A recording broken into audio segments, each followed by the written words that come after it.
So yeah, okay, cool. Well, we'll just go straight into the Let's get podcast. going. Yeah. How are you, mate? Yeah, I'm doing well. I'm Good. excited to do this today. Me too. This is a bit of a spur of the moment thing Mhm. where we're at the beach, we're talking, we're having some really deep talks, Yeah. and suddenly I thought, I wish this was being filmed. I wish we could capture this, because it's not often where two people who've struggled with agoraphobia, two coaches, come together and have conversations like that, because I think it's going to be super valuable for people watching. Do you want to just start by talking a bit about your journey and Yeah. like why first of all, why are you an agoraphobia coach, and Yeah.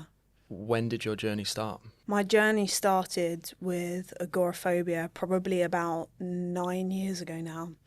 And I'll tell you the shortened version of the story, because obviously I want to hear a bit about you too. And Of course. so my journey started about 9 years ago when I had just finished having dinner with some family. And I remember going to a supermarket afterwards and feeling like there was something going on in my stomach. Like, I think it was the beginning of food poisoning for me, and it happened really quickly. And at the time, I didn't really think much about it. So I thought, I need to go to the toilet, but I'll wait till I get home because I'm in control of my body, so I know that I can wait. I was wrong. So as I was driving home, I basically shit myself. This is just the truth of it. Yeah. And I didn't think anything of it. I was like, oh God, I can't believe that's happened. Went into the house, cleaned myself up, and didn't even give it a second thought. The next day, I got on a bus to go to work, and I was sitting on a busy bus, and I remember sitting there, and I had this churning feeling in my stomach, and it instantly brought on what I now know to be a panic attack. And I remember getting up from the bus and thinking to myself, I need to get out of here right now, like right this second, because I'm scared I might shit myself again in front of people. So I walked up to the bus driver, we pulled up to some traffic lights, and I said, I need to get off, open the doors. And he said, no, because we're not at a bus stop, we're at traffic lights and it's dangerous. And I said, I don't care, I need to get off. He said, no, hit the emergency button and the doors open, and I stepped and just walked off. I ran into a bush across the other side of the road. I mean, who does that? But I did, because I thought that looked safe to me, just in case I did need to go to the toilet and I could hide in a bush. And I sat there for about 20 minutes and was like, I've got food poisoning still. I need to go home. My manager called me and she was like, where are you? You're late for work. And I was like, I've had a situation. I didn't say what it was. I said, I had a situation. I'm going to be late. I'm really sorry. I still managed to make my way to work. But throughout that day, I probably had about 4 or 5 panic attacks throughout the course of about 8 hours in the work environment. I kept going back and forth to the toilet, having panic attacks. Got home, was convinced that I had stomach problems. Went to the doctors. They were like, there's nothing wrong with you. Had colonoscopies because I was convinced I had tummy issues. Nothing. You've now got IBS. Okay, diagnosed with IBS. What does that mean for me? And I just basically continued having panic attacks for months on end after that. Didn't really identify what it was. And then I started doing a bit of research, and I came to the realization that I had severe anxiety, and I was having regular panic attacks, and I was really dysregulated in my body. And that's when I started to learn what that meant for me, how to try and heal myself. And the journey from realizing it to fully overcoming it was probably about 5.5, 6 months, because when I tried to heal myself in many other ways before I truly learned about agoraphobia, and it didn't work. So my recovery journey actually was theoretically a matter of years, like 3.5, 4 years. I became housebound. My safe place was the home, and I didn't go out. I lost my job because I didn't want to go to work. It was hardcore. And then when I truly learned, got a coach, learned about agoraphobia, 5.5, 6 months, and I was over it. Yeah, that's interesting. It's interesting how you can suffer for so long. Like you said, you suffered 3.5 years, you lost your job, and then all of a sudden it just takes you finding the right coach, and then it happens within 6 months, and I relate to that. Yeah. I really relate to that. I was going to say, I know a lot about your story already, but I don't know about you, but I think for a lot of people, what I hear as well, and having experienced myself, is a lot of people believe that they have a medical condition in terms of like a physical medical condition. I'm having heart palpitations, I must have a heart condition, or I've got a bad stomach, I must have stomach problems. And people go to the doctors to be diagnosed with a more physical medical condition before they have their secondary diagnosis a lot of the time, which is anxiety and agoraphobia. That happened to me. Yeah. You know, what's funny and what I've realised in the last few weeks is that my anxiety disorder, my agoraphobia, developed when I was 19. But when I look back, when I was around 15, 16, 17, there was actually a lot of anxiety symptoms I wasn't even aware of. Like I'd get these like DPDR episodes, and I'd also get like these adrenaline surges. But then as well, I went to, like, just on what you said, I went to the doctors, and they diagnosed me with IBS, and it tended to flare up around exam times. I thought I had an inherent IBS issue, but what happened was when I started healing anxiety, it went away. Yeah. So clearly it was an anxiety-induced IBS. Yeah. As well, I went to the dentist, and they said you're grinding your teeth, and I can see it on your teeth. And I'm like, well, that's a sign. Are you anxious? Are you stressed? I'm like, well, funny you said that, because I am, yeah. Yeah. So there's so many ways that people get led to realizing that what they're dealing with is actually anxiety, or a type of anxiety. Sometimes not through actually seeing the telltale signs of anxiety, but more because of the physical symptoms like IBS or like grinding your teeth. So what was your journey like? I know you've told your story many times before, but take me back. Yeah, so like I said, I mean, it started when I was 19, the disordered anxiety, where it was regular panic attacks. But, you know, I look back now and I see it through a new lens. It was sort of manageable anxiety that would flare up in my teenage years. There's certain things that happened to me in my teenage years that create anxiety. I had a pretty strict dad who was he had high expectations, which definitely created anxiety. I was also bullied at school, which made me anxious, made me feel like an outcast. But the straw that broke the camel's back was when I was 19, and I went and took some edibles, and I just started freaking out, and I was hallucinating, I was panicking, I was throwing up. And that one event dysregulated my nervous system. And a following week, I think it was like 6 days after that night, I was in my room revising, and then suddenly this crazy panic attack comes out of nowhere, and I was completely sober. And yeah, then I ended up in hospital. And then after that hospital trip, I thought I had a heart problem. I thought I had a brain problem. I was convinced I was dying. And then that subconscious belief led me to stay in my apartment for many months. I ended up going home to my mum and dad's house from university while everyone was going out, drinking, having fun. I was at home. I started taking medication. And then there was one night I got really, really drunk. Tiger. Woke up the next day, was going to go to a seminar. And I basically never felt so low. I hit a rock bottom. Yeah. Ended up in hospital third time that month in an A&E, and they sent me to minor injuries because they were like they've already seen me enough times. Yeah, they know. And then I realised enough is enough. I've got to sort my life out, and that really started the journey of recovery. Yeah. You know, with my recovery, I didn't truly look into the idea or even acknowledge the idea that it could be mental health related, that it could be anxiety, agoraphobia related. I was convinced that it was medical, and I didn't believe the doctors initially when I went to hospital a couple of times, when I went to the GP, when I was referred to specialists. I even paid privately to see a gastro specialist because I knew in my mind that something was not right. I had colonoscopies, sigmoidoscopies. There was nothing wrong with me.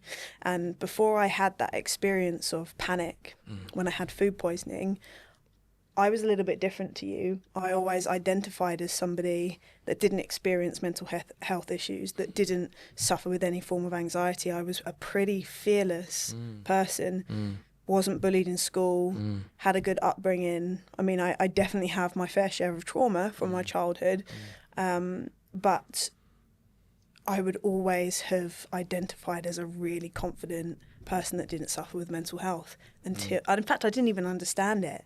I was that person that used to say, "What do you mean you're feeling anxious? You just got to do this. Come on." Yeah. Until I experienced anxiety and panic, and my viewpoint is very different now, hence deciding that I want to dedicate myself to helping people overcome anxiety and agoraphobia. Yeah. Wow. Yeah, no, I relate to that to some extent. I remember when I was in a cafe at sixth form, I think I was 17, and this girl was having a panic attack next to me in the cafe, and I just thought, you're doing it for attention. And it's annoying, and that's how ignorant I was. I think the thing for anyone watching this, the likelihood is they're struggling with some form of anxiety. Most people aren't going to understand what you're going through, even if they have the purest of intentions, right? Because here, me and you, we're talking about our experiences before we experienced severe anxiety. We were there, ignorant and judgmental. So I think it's important for people watching this to recognise that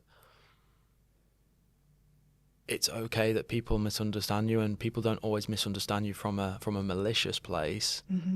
They just don't. They've not had that experience that you've had, and that's why it's so important that people who are struggling, who are watching this, actually get around people who can validate their struggle and recognise that they're not broken, they're not unworthy, they're crazy, they haven't lost the plot. They're just going through a windy season of their life. Yeah, and it'll get better. Exactly. And there's such a big difference as well, and this is going to be really beneficial for people watching. There is such a big difference between generalized anxiety and having an anxiety disorder, because everybody has forms of anxieties, minor anxieties that don't become problematic, that the brain will automatically recorrect itself when it identifies that what they're feeling anxious about isn't necessarily threatening, and it will almost happen on autopilot and the body will go back to normal regulation. But disordered anxiety is very different. It's a problem, and that's where things like agoraphobia come from. So it's important to know for a lot of people, if they're wondering if they have disordered anxiety, you need to ask yourself the question, would how I respond in certain situations be how a lot of other people would respond? And if the answer is no, and it's happening regularly, it's likely that you have an anxiety disorder. But to anyone sitting here thinking, well, actually, I don't really feel like I get anxious all the time, or sometimes I get anxious if I have to speak in front of people, or if I know I have a big event coming up, that's natural. Doesn't mean there's a disorder. So it's important to be able to differentiate. Yeah, 100%. And I would add to that it's important as agoraphobia coaches that we share the truth about what recovery actually is, because recovery isn't the absence of anxiety. Recovery isn't where you no longer have any fears. It means you no longer give the fear control and power, right? So when you overcome, in my opinion, in my definition of agoraphobia, recovery is when you no longer let the fear determine what you do. You know, you don't let the feelings of anxiety stop you from doing whatever you want. Going to that social event, going to that meeting, going on that train, going on that plane. If there's anxiety, you're in that place of acceptance. You're accepting of it. You've created safety around that trigger, that situation, through changing your beliefs. Yeah. And it's something I want to talk about with you today about, you know, our own anxieties today, because I want to normalize the fact that anxiety coaches, agoraphobia coaches, we still have our own anxieties, we still have our own struggles. I've just been completely open, you know this, Lauren, that I've had one of the toughest years for a long time because I've had my own anxieties come up. And I just want to share to people that the goal isn't to eliminate fear, eliminate insecurity, eliminate doubt, eliminate negative thoughts. It's about becoming a person who can respond in a positive way and heal that part of them, because there's always more parts of you to heal. Like, you might think, oh, I've recovered, And yeah, you could have recovered because, like I said, if you're no longer responding with avoidance, distraction, fear, then you have recovered, but you're still going to have those subconscious limiting beliefs that make you anxious. Mm-hmm. And I want to be really clear on this, because something that you said is so great and really powerful, and like I actually want to address the camera when I say this. You cannot get rid of anxiety genuinely for good. It's impossible, because it is scientifically proven that your body must have those capabilities in you in order to protect you when you are in front of a real threat. Your body is designed that way, so you must be able to experience anxiety. What you can then do about it is learn how to respond correctly to anxiety. Therefore, being somebody who naturally experiences anxiety but doesn't have an anxiety disorder. And anyone that says otherwise is talking absolute BS. Agreed. And I think as well, something that's important to mention is that once you no longer see the presence of anxiety as a threat, that's when you heal the disorder. Because I think a trap for a lot of people, I've seen it with loads of my clients, is they think they need to get rid of all the feelings, they need to get rid of all the negative thoughts, they need to push it away, which actually just creates more of the disorder, it creates more of the fear.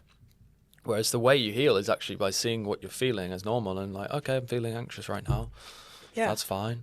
And also not giving it so much significance. It's like something that has really helped me is saying, so what? You know, I'm feeling anxious, so what? Yeah. Or so I'm worried about the event coming up, so what? Yeah. It's like not giving the anxiety so much importance and significance, and then suddenly you're not giving it the same amount of importance, and your brain then goes, oh, it's not a threat then. And that's exactly what somebody with generalized anxiety would do, because that's what the normal average person would do when they're feeling slightly anxious. Is they don't pay too much attention to it, give it too much thought, they become aware that it's there, and then they distract themselves or they regulate themselves, and then they've forgotten about it. That's such a healthy response. So you're right, anybody that's got an anxiety disorder that doesn't want to ever experience symptoms is actually just deepening the anxiety disorder, because you're right, you need to be in full acceptance. And I had this yesterday, actually. I was on my own for the day in Bali, which is not where I live, and I wasn't seeing anyone. And I was sitting in a cafe and I just had a bit of a wave come over me, a wave of anxiety. I felt very overwhelmed. I was like, oh my God, I'm across the other side of the world. I was about to go and get a tattoo. So naturally I had some nerves from that, because I knew that it wouldn't be the most comfortable experience for a few hours, and that my energy would be depleted. And then I was thinking about a recent breakup that I had gone through, and then I was thinking about going home, and I had anxious symptoms. And I remember initially for a split second, my brain going, you don't want to feel this. Like, how can you not feel this? And then my prefrontal cortex kicked in and I thought, Lauren, it's totally okay that you're feeling this way now. This isn't going to last. Allow yourself to feel anxious. Allow yourself to feel worried. Let those thoughts come. Let those thoughts go. And I'm not joking. Within about 10 minutes, it was gone. And I was reading some of my book and I was fine. Like, that's a healthy way to deal with anxiety. 100%. Yeah, and I'm really happy that you're bringing examples like that up, because like I said earlier on, we as people who have recovered, I think it's important for us to talk about the fact that we have our moments of fear, we have our moments of doubt, we have our negative thoughts, and that is something. So it's not something, I've said this before, but don't aspire to be without fear or anxiety, because it serves the purpose.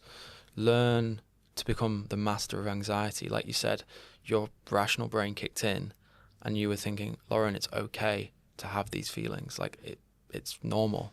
You know, you're in a completely foreign country that you're not used to. You're about to have a tattoo. You're by yourself.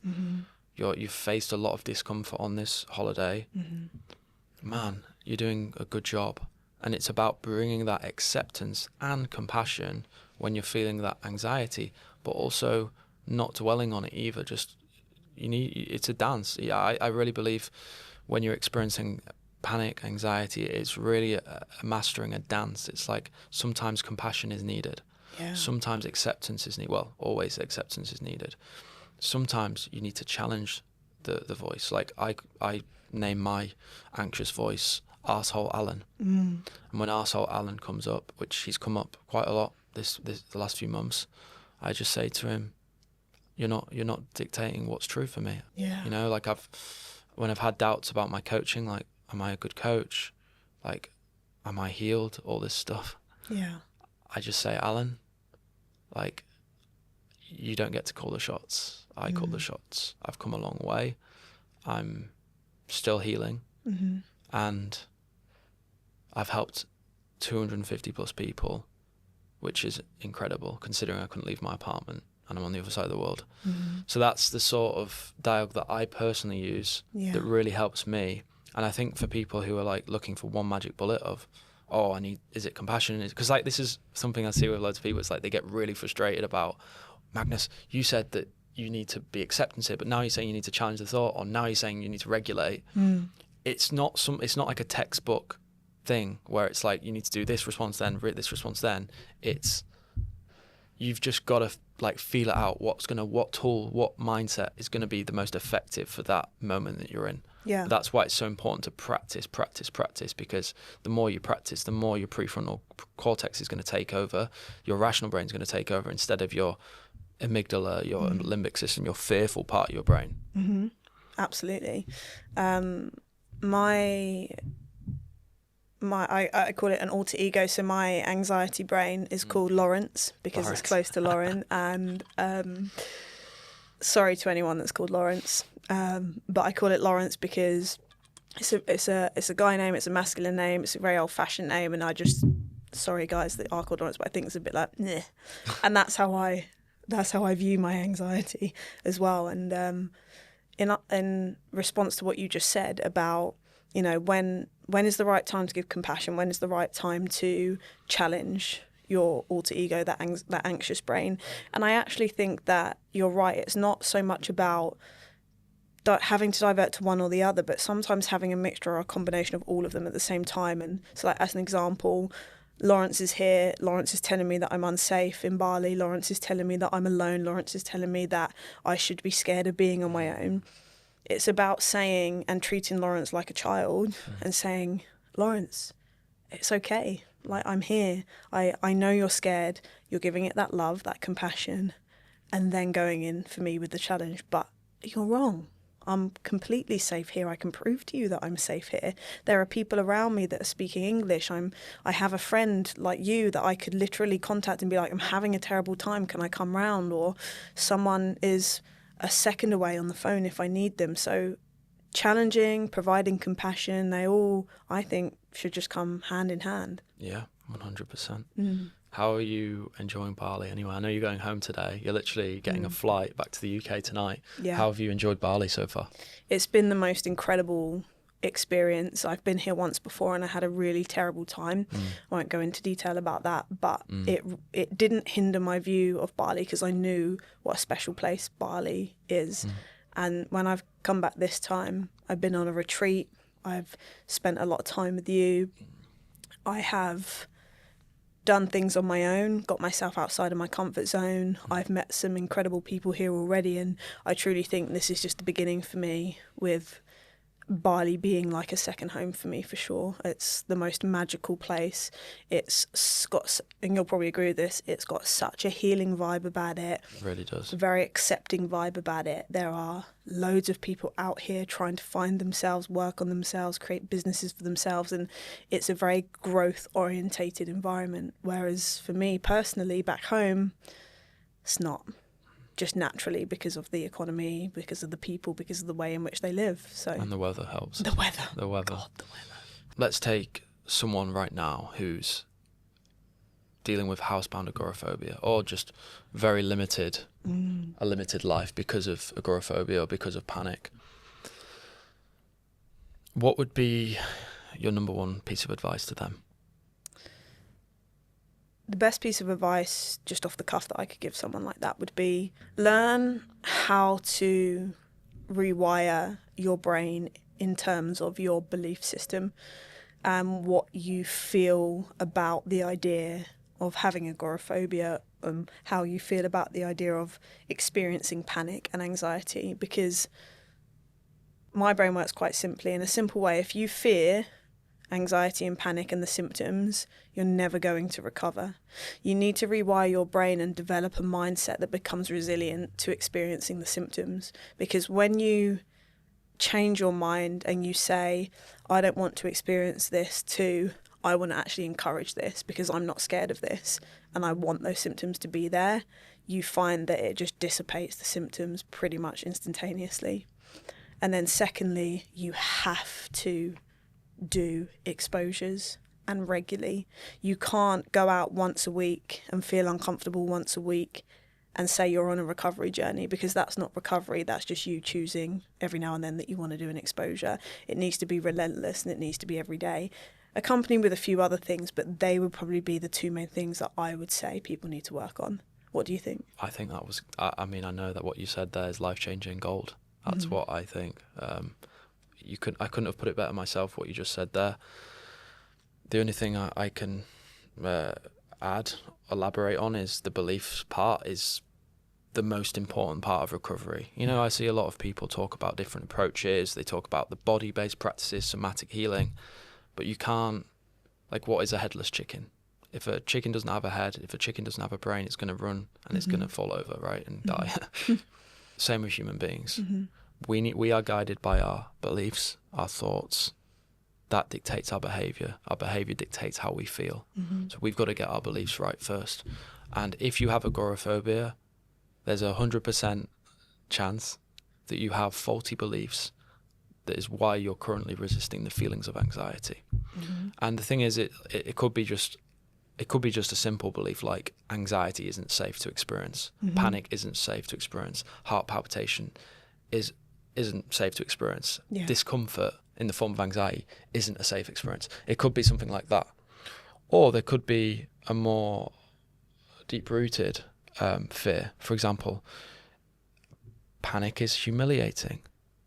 If I'm humiliated because I'm panicking in front of other people, that means I'm not worthy. If I'm not worthy, that means I'm going to be rejected and abandoned, which is then creating panic because it's a fear of them being rejected and abandoned.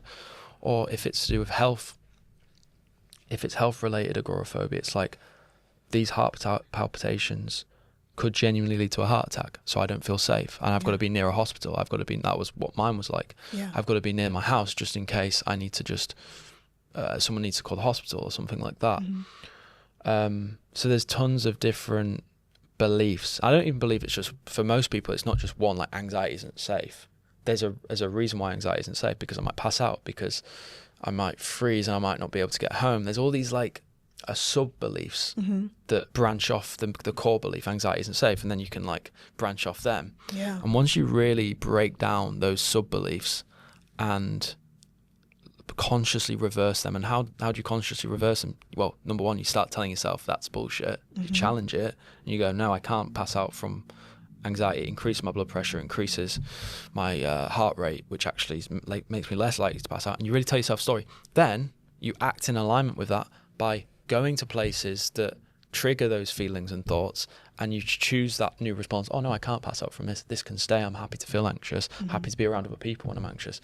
Like the change in the story, the change in the narrative, coupled with acting in a new way, acting in a new energy and a new behaviour, then gives your brain the evidence that you are actually safe.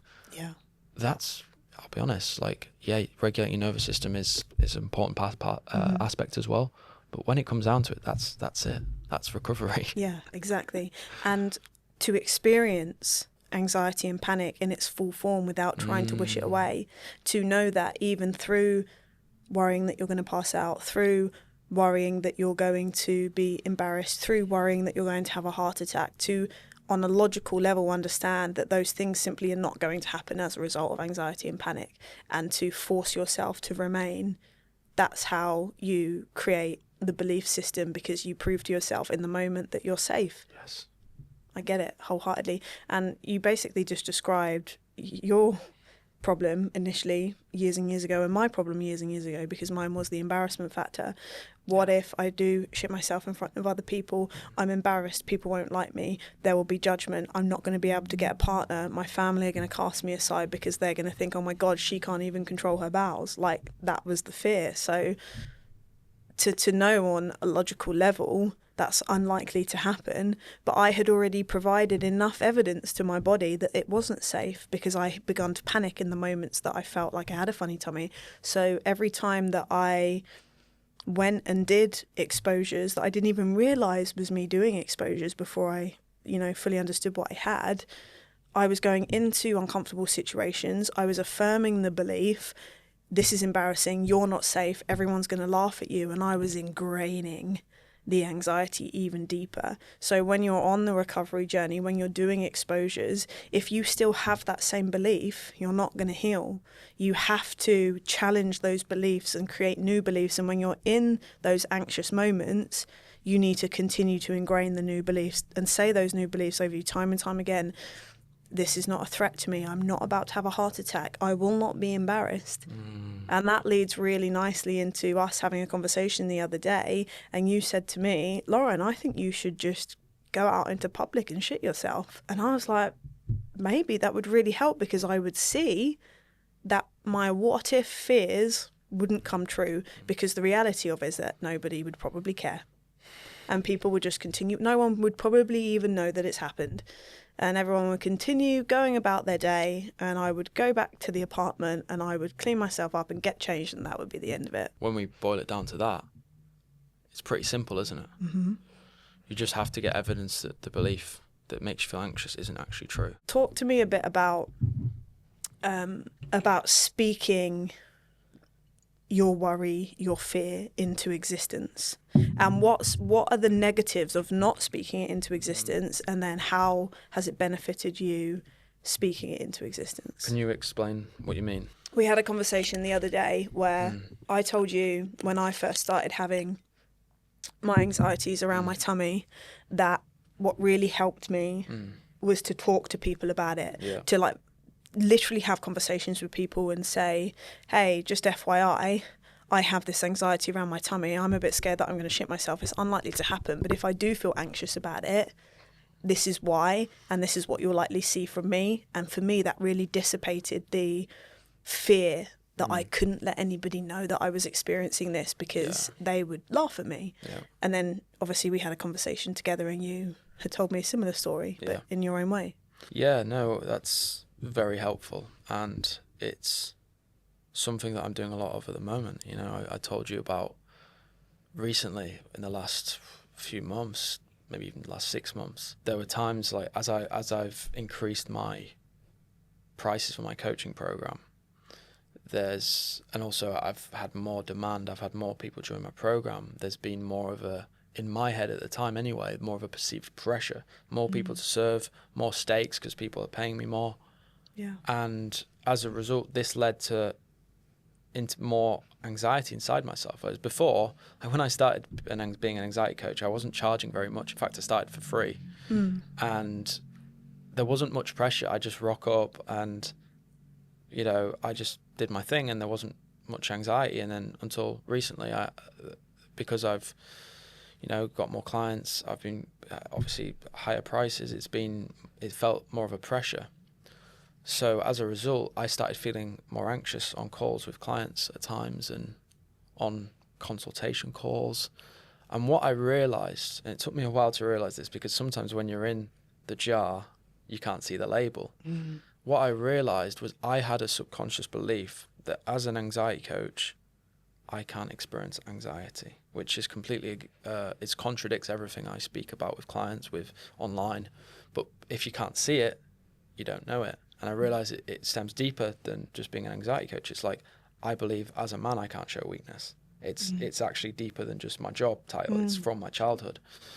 So on the last few months, as a result, have been a process of me actually speaking about my own struggles with imposter syndrome. That's what it is. It's imposter syndrome. And that's been really healing for me, because I've actually I've talked about it with my clients. I've talked about it online. I've talked about it with you. I've talked about it with friends. I've talked about it with family. And the more you can talk about your anxieties with people, the more you normalize it. Because in your head at the time you think, and this is what I thought anyway, and I'm sure you felt this in your own way with the toilet anxiety. In my head, I thought, that is the silliest, most stupidest thing ever. How can someone who claims to help people with anxiety experience anxiety themselves? Like, that makes you a complete fraud, right? Despite, obviously, traveling to the other side of the world, despite helping tons of people, despite like overcoming all the different types of anxieties, health anxiety, social anxiety, agoraphobia. Still, because I had that little sticky belief, it still manifested as anxiety and performance anxiety. Yeah. So basically, talking about it has been a godsend for me, because it's made me realize, like, people's reactions, yeah, everyone has anxiety. Everyone experiences anxiety, Magnus. Like, you're a human being. Just because you're an anxiety coach doesn't mean you're perfect. And that's been really helpful for me. Yeah. And also, not just talking about other people, that's number one, but also talking about every day with yourself. Because what matters most is your own opinion about yourself. Yeah. And, there's, to be fair, like, talking about it is great, but if you still don't change your internal belief, even though you're talking about it, that doesn't matter. It all comes down to your own shifting your own stubborn beliefs, because they're stubborn as well. Like, this belief has been bloody stubborn. It's been like, no, you got to be perfect. It's like, fuck off. Yeah. Fuck off, Alan. Because that belief is so deeply ingrained, probably from a young age as well. From a very young age. Yeah, exactly. And when I talk about my toilet anxiety, Lawrence, my anxious brain, would be saying to me, you can't talk to people about it because they'll judge you, they'll take the piss out of you, they'll have this belief, what the fuck is wrong with you? Like, what you can't even control your bowels, that's ridiculous. You're weak, you're soft, you're not in control, right? By the way, sorry to interrupt, but so judgmental, hey? I know, These right? anxious thoughts, no wonder they create anxiety, because they're so judgmental and harsh, Yeah. And critical. Yeah, and do you know what people do say every time I bring it up? Every single time, they'll tell me a story about themselves, a time that they shit themselves, or a time where they know a family member has, or a friend that has, and the laughs that they had, and the fun that they had, and the acceptance that they had. Every single person tells me a story because it's not that big a deal. And that really helped me. And every time I still talk about it, because I still talk about it, even though it's not really a big deal for me anymore, I still experience anxiety around not being close to a toilet sometimes. And I can stop myself from having panic, I can reframe, I can rationalise, and I can regulate, whereas I never used to be able to. And even now when I have conversations about it, just like I did with you the other day, you went, remember that time that my mum, or whatever, remember that time that my family member, remember that time that my friend, right? Yeah. That just normalises everything so much that it makes my brain go, I told you it's not a big deal. What have we been worrying about for all these years? Yeah, and it's so true. It's so true. And extrapolating on that is, if society, and this is a really cool conversation we had at the beach, if society didn't ingrain these beliefs in us, we wouldn't ingrain it in ourselves. For example, shitting yourself in society, generally speaking, is quite a shameful thing, isn't it? It is, yeah. And that's why you develop that belief. Just like, beliefs I've developed. It's like, you've got to be tough as a man, or you can't show vulnerability. If you're charging a lot of money for something, then you have to be perfect. Like, these are societal, like, pressures and expectations that we've ingrained. But the thing we need to do is tell society and the belief system of society, is the toxic beliefs anyway, we need to tell them, no, I'm not thinking like that. Because thinking like that is corrosive for my mind. If I shit myself, I could not care. If I feel anxious around other people, so be it. And this is a thing for people with anxiety who are scared of being humiliated in some way. Anxiety isn't embarrassing. Yeah. And if you need to tell yourself a new crazy belief, experiencing anxiety is cool, because it gives you an opportunity to tap into your character and your courage. So actually it's a cool thing. Imagine if you thought experiencing anxiety was a cool thing. Yeah. You would no longer be so anxious about it. Yeah. Don't you think? I completely agree. And I would even go further as saying it's not just cool, it's powerful, it's resilient, it's not for the weak, because experiencing disordered anxiety every single day, every single hour, sometimes every single minute of your life when you're in the thick of it, takes a very powerful, resilient person to push through and work towards overcoming it, because it is debilitating, it's crippling. And I think once you've experienced agoraphobia, severe anxiety and panic, and you've come out the other end of it, you're this breed of human that if you haven't experienced anxiety, you'll never know, like the depths of disordered anxiety, you'll never know really what that feels like. But for me, I sometimes sit there and think, if I can get through that, I can cope and deal with anything that comes my way. And that's how, even though I still sometimes experience anxiety, I have that belief that I am so powerful having got through that, there isn't anything that I can't conquer now. 100%. And when we had that conversation on the beach, you actually helped me as well, because I said to you that a limiting belief I have is that I'm getting better. Thanks to you. You gave me a new perspective, and it only takes one person to shine a new perspective on you, which I'm really grateful for.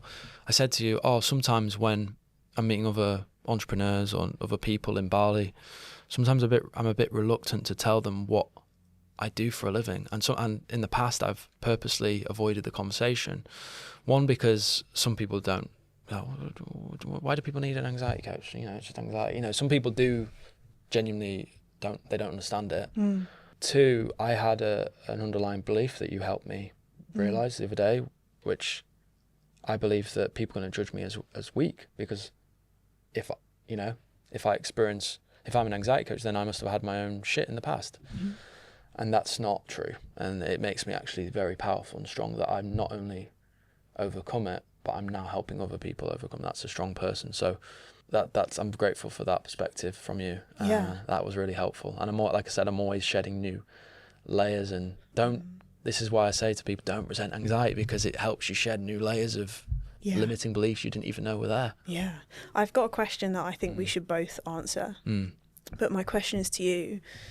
Who would Magnus be without having experienced agoraphobia and health anxiety? Where do you think he'd be? Who would he be now? I would be in a cubicle in a corporate job, miserable.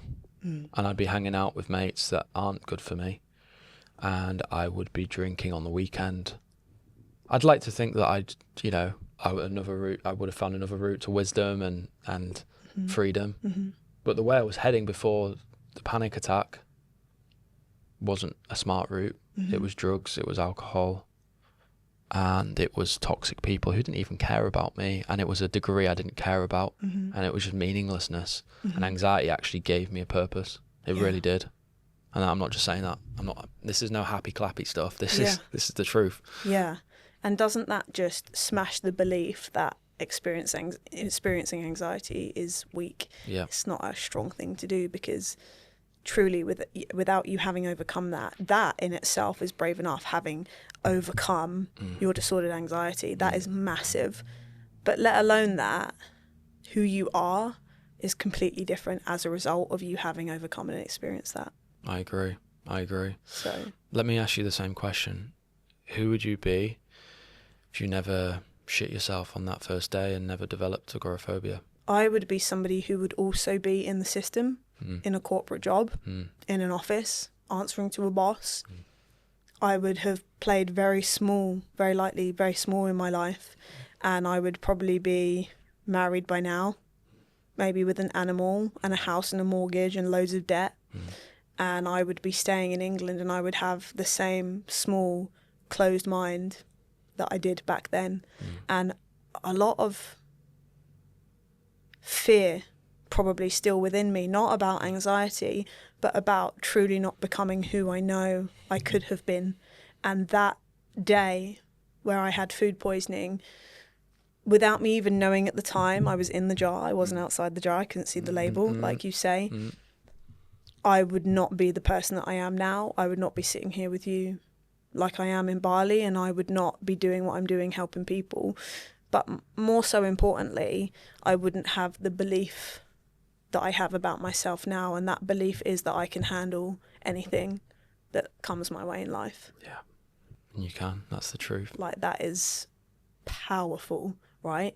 Rather than never having experienced adversity to that level and never truly knowing what I was capable of. Like, that is incredible. And same for you. That is incredible to say that you have done that. You have overcome disordered anxiety, and you now dedicate your life to helping people overcome agoraphobia and live free. How many people can say they do that? Yeah, it's cool. Yeah. It's really cool. And anyone watching this can do the same. Mm-hmm. Facts.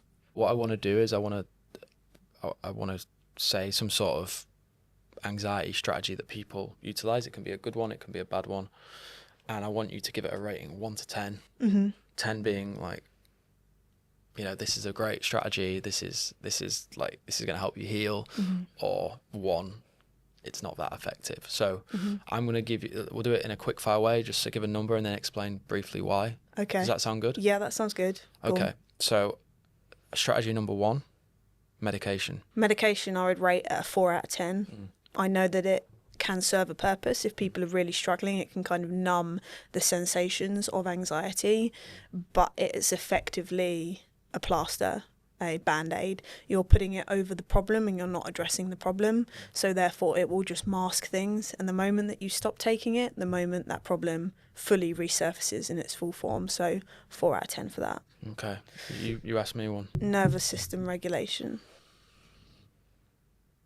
For overcoming agoraphobia, Mm-hmm. I'd say it's a solid 8 out of 10, Mm-hmm. because knowing how to desensitize your nervous system and having a regulation practice every day really does give you more capacity to actually do the inner work, Mm-hmm. to shift your internal beliefs that we've been talking about, to do exposures. So 8 out of 10. The reason it's not 10 out of 10, because nervous system regulation will not help you overcome agoraphobia itself. Mm-hmm. In my opinion, it's an assistance tool that will give you the capacity to actually hold more anxiety without running away, and go towards your fears, and also just create a healthier body and mind. So yeah, 8 out of 10. Good. For you next, I'm going to ask you exercise. Exercise. I'm going to rate exercise a 7 out of 10. Exercise is great for helping you regulate your body, helping you shift energy, helping you build your resilience physically and mentally is great. But again, it's a tool that will help benefit your lifestyle, and it's not something in isolation that will cure agoraphobia. What about exposures? Well, 10 out of 10. Exposure therapy changed my life. When I was struggling, I did loads of exposures. At first, shopping, going to the local Tesco, going to lectures, then going boxing, going up mountains, going on trains, going on the motorway. I built it up. But doing it, even though I didn't know what I was doing at first, it gave me the belief system that no matter what I felt, I still survived it, which was a first. But then I realised that I was white-knuckling exposures, and then I realised the importance of creating safety through my belief system, and through regulating too. So exposure therapy alone, just like belief shifting alone, they need each other. You know, you need to do them in tandem. You need to do the inner work of belief shifting and the exposure therapy, but exposure therapy is a must for overcoming agoraphobia. You can't overcome it without it. You must do it. That's good. But you've got to do it the right way, and that's obviously what we teach our clients. It's how do you actually do exposure therapy the right way, and there's all these different nuances. But once you get the nuances right, 10 out of 10 effective.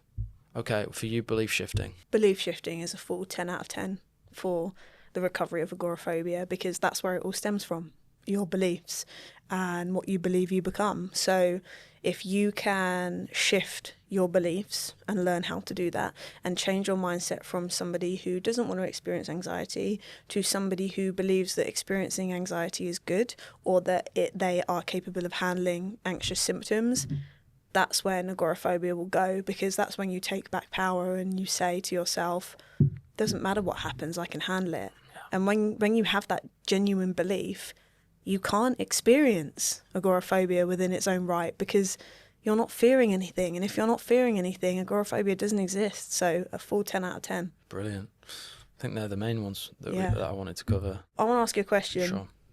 If you could go back to the younger version of Magnus that was experiencing severe anxiety and agoraphobia, if you could change one thing about that time, what would it be? And it can't be never experiencing it or never taking a weed edible. It'll have to be you've got agoraphobia and anxiety. What would you change? Great question.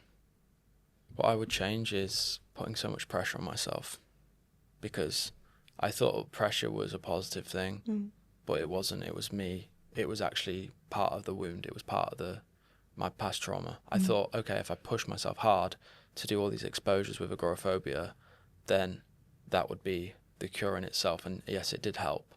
What I was doing was I was pushing through. I was white-knuckling exposures. So in the first year of struggling, I went from being housebound to booking holidays away. Like, I was literally housebound. I was booking trips away because I was so ashamed of what I was going through. I clashed with who I thought I was as a person. So I pushed through, and I went to Florida, did a 9-hour flight, had a horrific time, panicked the whole way, didn't come down until I fell asleep 12 hours later when I got to the hotel. My advice to my younger self, who was struggling 6.5, 7 years ago, would be, don't be so harsh on yourself. Don't push yourself too hard. Actually learn what's going on in your mind, like what's causing this. Because once you understand what's causing it, the beliefs, then you're able to reframe, create new beliefs, and create a new relationship with anxiety, which means you don't need to white knuckle. You can just build it up in a healthy way, and don't, because that burns your system out if you're just white knuckling it all. So my advice would be to myself, don't white knuckle it. Don't be so critical of yourself. Don't pressurize yourself so much. Build your confidence up. Do the internal work. And I'd say get a coach. Like, and look, obviously I'm going to say that as a agoraphobia/anxiety coach, get a coach. But there's a reason I'm saying that advice, is because I would have saved myself years of struggling. I went to a generic CBT therapist, which helped because I was able to vent. She was able to give me some perspectives that were helpful, but she'd never walked a day in my shoes. She'd never been agoraphobic. So there's certain things she said that weren't actually helpful, and because she just doesn't understand. So my advice, the best piece of advice, if you're struggling right now, find someone who's been agoraphobic and who's overcome it, and who has the ability to coach. Yeah. Because they will give you a whole lot of advice that will save you years of your life. And if I got a coach within the first 6 months, God, I would have saved myself a lot of time. I would have saved myself 3 or 4 years. Yeah, which is incredible. And that brings me on to wanting to say, I had a client the other day that told me when they first started experiencing panic and agoraphobia, they went to the doctors. The doctors referred them to an NHS counsellor, and that counsellor was a newly qualified counsellor that was about 22 years of age, that had not experienced anxiety or panic before in their life, and gave them the advice and said, find things that are safe. And she said, I quite like being in my house. And she said, well, house is safety for you then. Wow. And I sat there and I thought to myself, that is first-handedly probably the worst piece of advice that you could ever receive. And she agreed, because she said, I then became housebound for over a year. Wow. And I was like, that is horrific. I can't believe that people would give you that advice, should they truly have known what it was like to experience agoraphobia. It's just incredible, isn't it?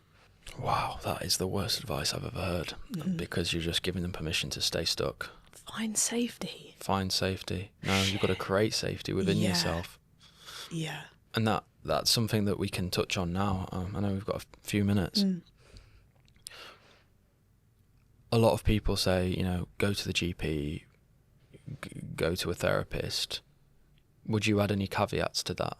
If someone was asking, should I go to the GP? Should I go, should I work with a CBT therapist? What would you say? When you say caveats, what would you say, like, is there anything that people should be aware of just in case they get advice like that? Got you. if you are currently struggling with severe anxiety, panic, and something like agoraphobia, going to a GP, one of two things will happen. They will provide you with medication to try and help you, because that's what a GP is there to do, to prescribe. That's their job. Like I said, it has its pros and cons, but ultimately you're sticking a plaster over the problem and you're not dealing with the root cause, which is why so many people are on anti-anxiety meds and antidepressants for such a long period of time. And most people that are on those will tell you that they still experience quite severe anxiety, which is really counterproductive to the whole point of what they're there for. And they will also likely refer you to a CBT person, specialist, a counsellor, and you'll probably get about 5 or 6 sessions. But I guarantee you, within the first 2 or 3 sessions that you're with a counsellor or a CBT therapist, they will find out about your life. They will dig deep into your past. And before you know it, before you've really started to do the work, your sessions will be over. That's if you go through the NHS. If you go privately, it might be a slightly different experience. But therapists, although absolutely have their place, they are not specialists in the area. And let me ask you a question. If you had a heart problem and you had the option of going to a general practitioner or a heart specialist, who would you go to? Heart specialist. Exactly the same. If you have agoraphobia, you should go to an agoraphobia specialist, because they know exactly what you're experiencing. They've walked in your shoes. They have the tools to help you, and they're not a general practitioner. They don't know a little bit about everything. They know a lot about one thing, and that's agoraphobia. Yeah, 100%. I really like that advice. And the only thing I would add to that is that agoraphobia it's not very well known.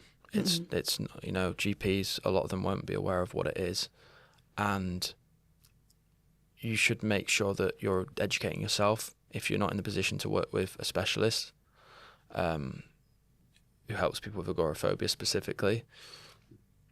Then research online, like consume content, consume long form content, and really understand that the medication part of the puzzle will not help you heal. I'm all for medication if it's going to save someone's life. I'm all for medication, it gives them a break from the thoughts, which will give them the capacity to then go towards the problem and actually create the new beliefs and create the new behaviours. I'm all for that. But for a lot of people, they shouldn't be on medication, and they're on it because they're misinformed by the GP, or it's kind of a convenient thing. So yeah, I think that's my piece. That's my perspective on that. And medication is and can be a piece of the puzzle, just like other pieces of the puzzle are exercise, surrounding yourself with good people, eating good food, drinking water, making sure that you are removing things that become dysregulators for you, and getting the right help. They're all a part of the puzzle, and they all are as important as each other. But I truly believe that the only way you can truly overcome agoraphobia is to change your belief system and to do the correct amount of exposures in order to ingrain those new beliefs. I agree. Yeah. Is there anything that you'd like to finish off the conversation with? Any final message? Yeah. For anybody that's currently struggling with agoraphobia right now, outside of getting yourself a coach, I highly recommend, and this can sound quite brutal, but I highly recommend that you start talking less about your symptoms and your story, and you start talking more about what you're going to do to change that. Because I see a lot of people online, I speak to a lot of people that have agoraphobia every single day, and they love to talk about their symptoms. I get it. I know they're struggling. I know it's hard, but talking about your symptoms is just ingraining the same belief system that you're scared of that. You need to stop talking about your story and your symptoms and start talking to yourself about the things that you're going to change in order to support yourself, even if that's not a coach. If you're really serious about it, you need to be looking at your lifestyle factors. You need to be looking at your belief system, the people that you're hanging around with, the things that you're doing every day that are causing dysregulation, and start changing those things step by step, day by day, because then You're going to start to adopt a belief system that you're capable of handling anxiety. You're capable of potentially overcoming this, because so many people that have agoraphobia feel hopeless. They don't know what to do, and they think they're going to live like that for the rest of their life. That's what I did, until I did some research, until I learnt about it, until I stopped talking about it 24/7. And I don't mean not talking about the fact that you're agoraphobic and the issues that you're facing. I'm talking about the conversations you're having in your head every day. Can't handle that symptom. Don't want to do that. This is the story that I'm telling myself about who I am. Change it. Change it, and your life will change. Very powerful. What about you? What would you say? Yeah, I would echo what you said there about stop giving your symptoms so much importance. Stop complaining, because this is actually a blessing. Like, this is an awakening for you if you choose. And you can't heal agoraphobia from a dysregulated nervous system. It's like trying to sail to a destination with a boat that bobs up and down and that doesn't actually move. You've got to fix the boat. You've got to fix the holes in the boat, which is the dysregulation, right? So have a consistent routine, exercise, be around people who bring you joy and who are compassionate. Do a job that gives you space to heal, that gives you purpose. Eat clean food. Have a meditation practice. Journal. Like, you don't need to, be perfect with your routine, but just have some basic principles. Go to bed at the same time. Wake up at the same time. Hydrate yourself in the morning. Exercise most days. Eat clean food. And give yourself a lot of love and be intentional with your exposures. Okay, this week I'm going to do this amount of exposures. I'm going to do this on Monday, I'm going to do this on Wednesday, I'm going to do this on Friday. And create a bit of a structure for yourself, because dysregulation is the enemy of recovery. When you fix the dysregulation, exposures and shifting your beliefs will become a lot more effortless. Yeah. So my message is to people, fix your lifestyle, because then you fix your nervous system. When you fix your nervous system, the beliefs shifting part, as well as the exposures, becomes easier and more effective. I love that. Happy and grateful that you came to Bali, and I'm really excited for you to come again and potentially make this your home. And thanks for coming on, and I appreciate you.